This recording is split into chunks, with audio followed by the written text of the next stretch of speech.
Santo la pace. Feel the peace.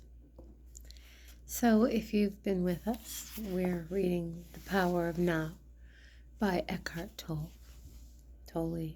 I've always pronounced it Tolle. Might just be Tolle. He's so darling. You watched him in videos. His accent. You know that I read this book 2007. It was first printed in 1999. I think the copy that I got was new. It came out in paperback in 2004, the particular edition. And we are on chapter 1, You Are Not Your Mind. We have read The Greatest Obstacle to Enlightenment on page 11. We have read the next section in chapter 1 called Freeing Yourself from Your Mind on page 17, as well as Enlightenment, Rising Above Thought on page 21. And we are now on page 25 of this paperback copy. Emotion, the body's reaction to your mind. What about emotions? I get caught up in my emotions more than I do in my mind. Mind, in the way I use the word, is not just thought. It includes your emotions as well as all unconscious mental, emotional, reactive patterns. Emotion arises at the place where mind and body meet. It is the body's reaction to your mind, or you might say, a reflection of your mind in the body. For example, an attack thought or a hostile thought will create a buildup of energy in the body that we call anger. The body is getting ready to fight. The thought that you are being threatened physically or psychologically causes the body to contract. And this is the physical side of what we call fear. Research has shown that strong emotions even cause changes in the biochemistry of the body. These biochemical changes represent the physical or material aspect of the emotion. Of course, you are not usually conscious of all your thought patterns, and it is often only through watching your emotions that you can bring them into awareness. The more you are identified with your thinking, your likes and dislikes, judgments and interpretations, which is to say the less present you are as the watching consciousness, the stronger the emotional energy charge will be, whether you are aware of it or not. If you cannot feel your emotions, if you are cut off from them, you will eventually experience them on a purely physical level, as a physical problem or symptom. A great deal has been written about this in recent years, so we don't need to go into it here. A strong unconscious emotional pattern may even manifest as an external event that appears to just happen to you.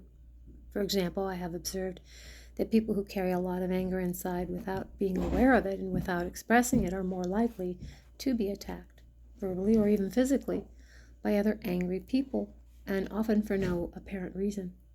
They have a strong emanation of anger that certain people pick up subliminally, and that triggers their own latent anger.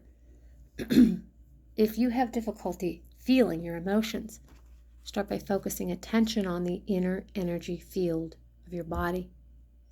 The inner energy field of your body. Feel the body from within. This will also put you in touch with your emotions. We will explore this in more detail later. And this kind of, and he's got a pause at this point, this kind of awareness, this type of practice is big now in healing trauma, right? And the vagus nerve. And it is something that I wasn't even aware of as things are now at the time that I was putting this to employ. Then I was reading this. I would just naturally go in and feel whatever just be present with whatever feeling was happening, whether it was fear or anger. Well, there's really only fear or love. If it's not love, it's fear. So whatever it was, and it's anything that is on the vibrational frequency of fear, you'll feel a hurt, an actual physical hurt, and they'll say it's like 60 seconds that it'll last when you're just being present with that, right? You can hold on to it and be present with it for the first 60 seconds. The physical the physical hurt does subside. But you got to stay with it. You got to feel it. And takes a lot of courage to face fear. And if it's not love, it's fear. They have a strong emanation of anger that certain people pick up subliminally, and that triggers their own latent anger. If you have difficulty feeling your emotions, start by focusing attention on the inner energy field of your body. Inner energy field of your body. Feel the body from within. This will also put you in touch with your emotions. We will explore this in more detail later. And he has the pause, and we go on. You say that an emotion is the mind's reflection in the body, but sometimes there is a conflict between the two. The mind says no, while the emotion says yes, or the other way around. If you really want to know your mind, the body will always give you a truthful reflection. So look at the emotion, or rather feel it in your body. If there is an apparent conflict between them, the thought will be the lie. The emotion will be the truth.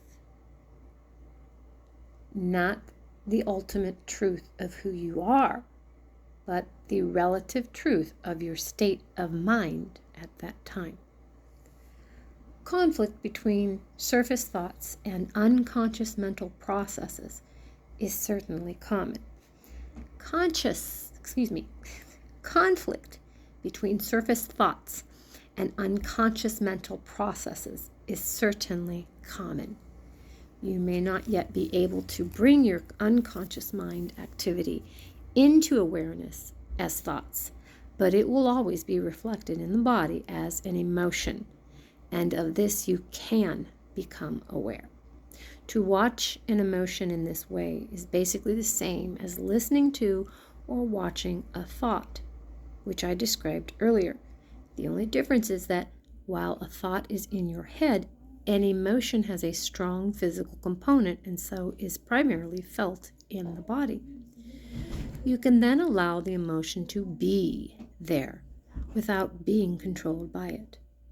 You can then allow the emotion to be there without being controlled by it. You no longer are the emotion. You are the watcher, the observing presence. If you practice this, all that is unconscious in you will be brought into the light of consciousness. So observing our emotions is as important as observing our thoughts. So observing our emotions is as important as observing our thoughts. Yes, make it a habit to ask yourself, what's going on inside me at this moment?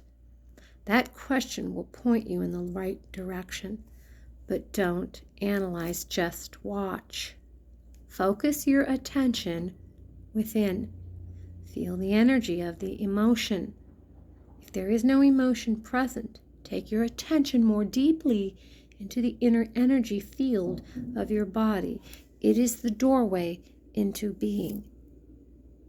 And then there is a pause, and I just want to say here, this busyness that we have, that has taken place in our society, your attention is, I say attention is the true currency.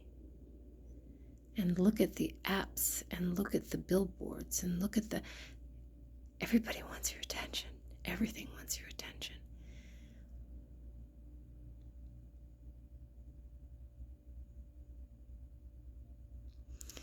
Codependency, ill thinking, ill relationships.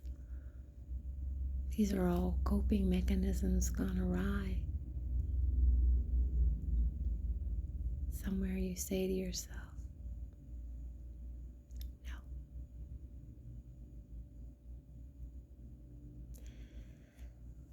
And you choose to disengage, and you choose to guard that calm. The calm, the opposite of busyness. Right? Why? Because you want this, and you know that that's the way we live now is an impediment to you knowing yourself. There's no quietness, there's no calm, it's busyness and noise.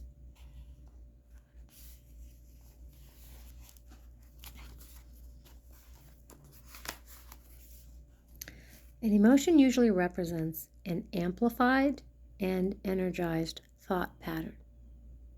And because of its often overpowering energetic charge, it is not easy initially to stay present enough to be able to watch it. It wants to take you over, and it usually succeeds, unless there is enough presence in you. If you are pulled into unconscious identification with the emotion through lack of presence, which is normal, the emotion temporarily becomes you. Often a vicious circle builds up between your thinking and the emotion. They feed each other. Oh yeah. The thought pattern creates a magnified reflection of itself in the form of an emotion, and the vibrational frequency of the emotion keeps feeding the original thought pattern. By dwelling mentally on the situation, event, or person that is the perceived cause of the emotion, the thought feeds energy to the emotion, which in turn energizes the thought pattern, and so on. Basically, all emotions are modifications of one primordial, undifferentiated emotion that has its origin in the loss of awareness of who you are beyond name and form. Because of its undifferentiated nature, it is hard to find a name that precisely describes this emotion. Fear comes close. But apart from a continuous sense of threat, it also includes a deep sense of abandonment and incompleteness. And it may be best to use a term that is as undifferentiated as the basic emotion and simply call it pain.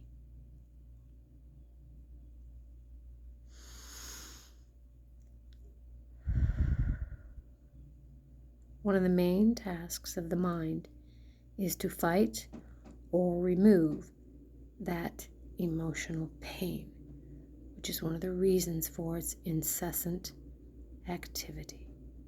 But all it can ever achieve is to cover it up temporarily. In fact, the harder the mind struggles to get rid of the pain, the greater the pain. What we resist persists. Yeah. The mind can never find the solution, nor can it afford to allow you to find the solution, because it is itself an intrinsic part of the problem. Imagine a chief of police trying to find an arsonist when the arsonist is the chief of police. You will not be free of that pain until you cease to derive your sense of self from identification with the mind, which is to say, from ego. The mind is then toppled from its place of power, and being, capital B, reveals itself as your true nature.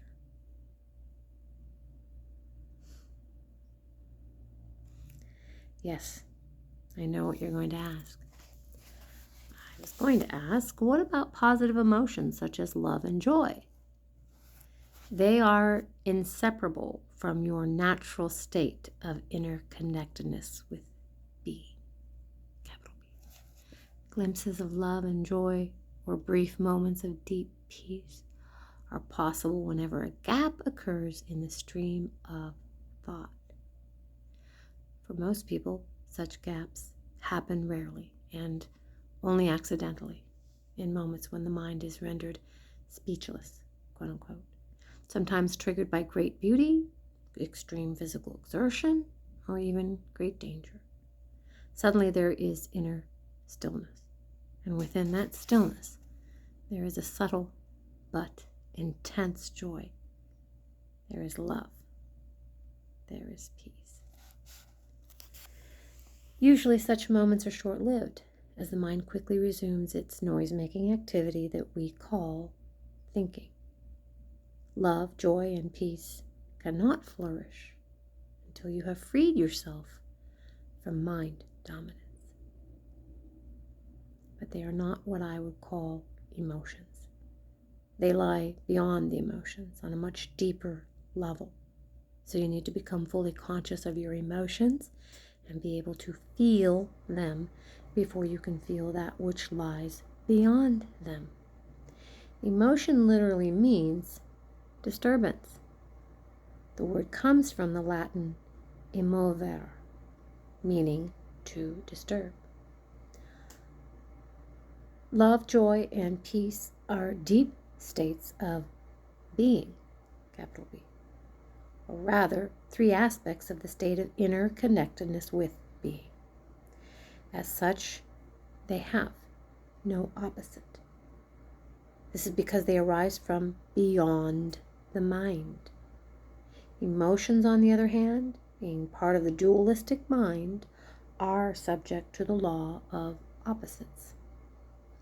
This simply means that you cannot have good without bad. So, in the unenlightened, mind-identified condition, what is sometimes wrongly called joy is the usually short-lived pleasure side of the continuously alternating pain-pleasure cycle. Pleasure is always derived from something outside you, whereas joy arises from within.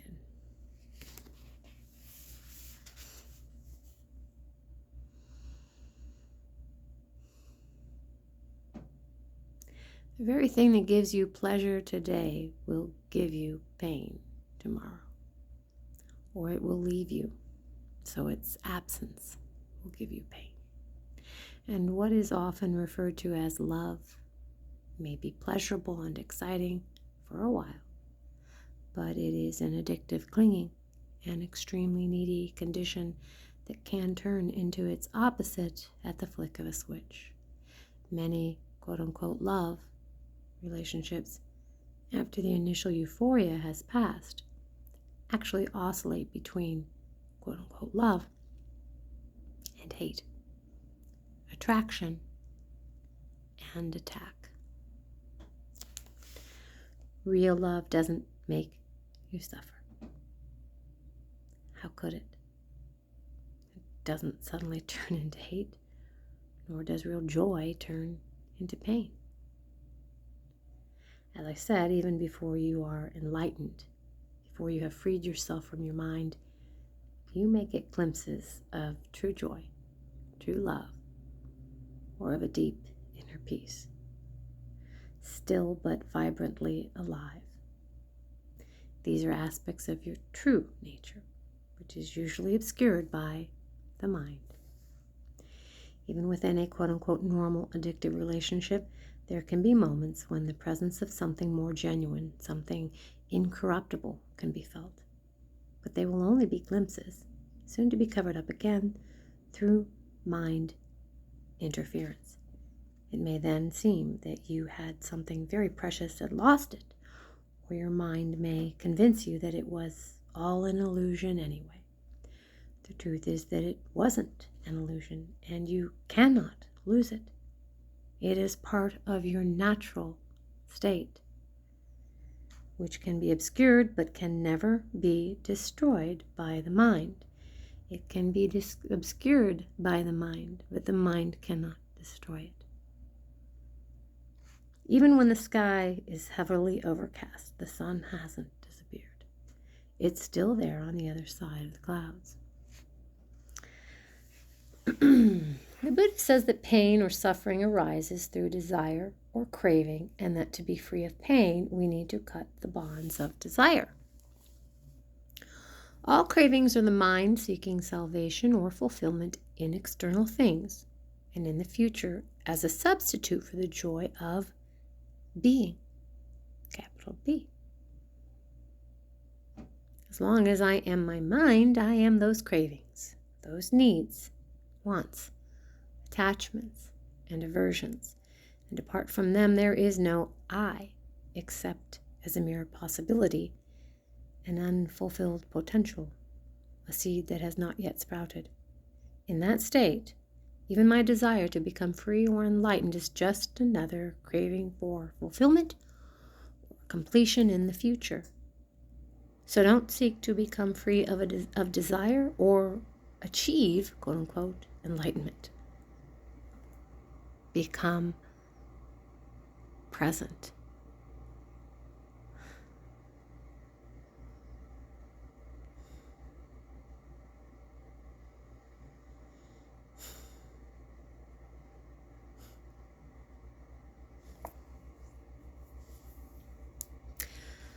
Be there as the observer of the mind. Instead of quoting the Buddha, be the Buddha. Be the awakened one, which is what the word Buddha means. Be the awakened one.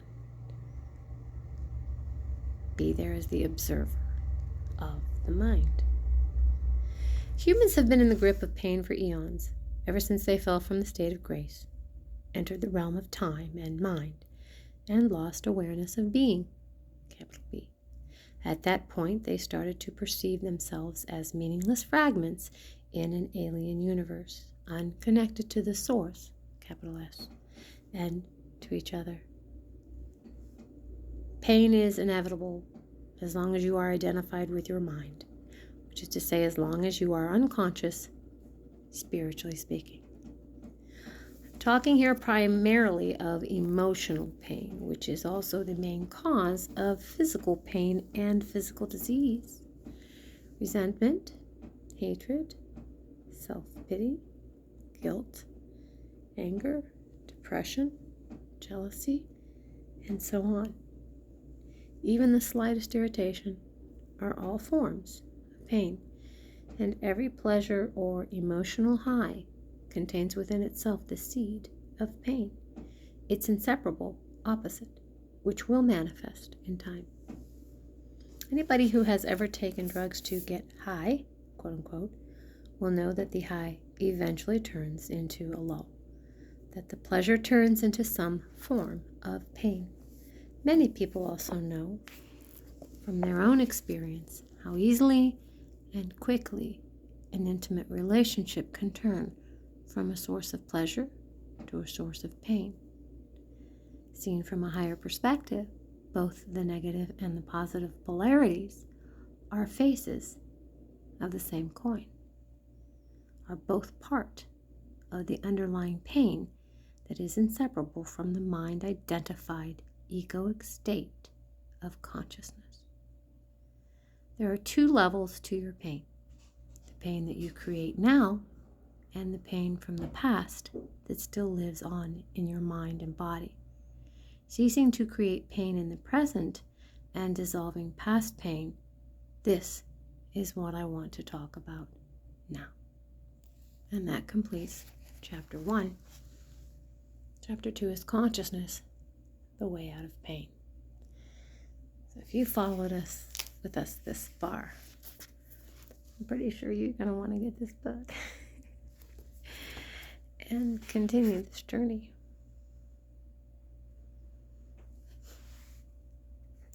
Tolle. Feel the peace.